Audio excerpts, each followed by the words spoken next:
เว้าอยู่หน้าประชาศอกประชาชนออกที่บอกทีวีออกรายการสดจั่งซี้บ่ได้อ่านฮอด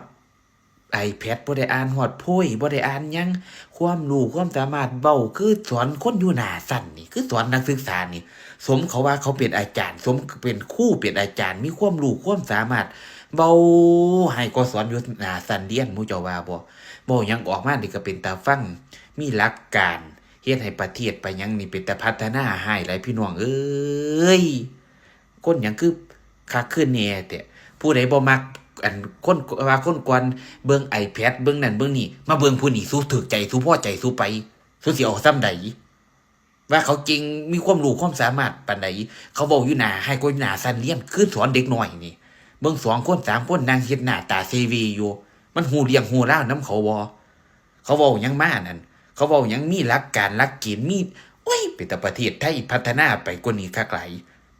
สู้สิเอาส่ำใดสู้สิเอาผู้ทางใดสู้ก็สิถูกใจสู้เบิ่ง2คน3คนนั่งฟังเขาเนี่ยเฮ็ดหน้าตาเซเวอยู่คือครูสอนเด็กน้อยนี่ผู้เว้าก็เว้าไปแต่อันโอ๊ยจักข้อยสิว่าจั่งใดพี่น้องเอ้ยแต่แม่นคักแม่นแหน่หลายแต่แม่นข้อยถูกอกถูกใจหลายสมเขาเป็นอาจารย์สมเขาเป็นเรียนจบสูงสมเขา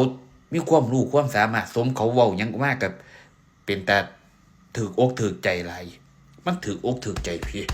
โอ๊ยแต่แม่นคักแม่นแหน่หลายยกปู่8นิ้วก็บ่อันนั้นว่าผู้บ่มักก็สิบ่มักคือเก่าล่ะวะเตือนให้เขาเก่งมาแต่เมืองฟ้าเมืองสวรรค์แถมทรงมาเกิดสู้ก็บ่มักคือเก่าล่ะซุมผู้บ่มักเขาผู้มักเขานี่ถูกอกถูกใจคือเก่าล่ะแม่นบ่หมู่เจ้าว่าสิเอาผู้ตั้งใดสิเอาผู้ตั้งใดก็สิถูกอกถูกใจสูหมู่ห้าทั้งใสสูหมู่ผีปอบพ่อผีเป้าผีกระสือนำกินใส่สูเอ้ยเฮ้ย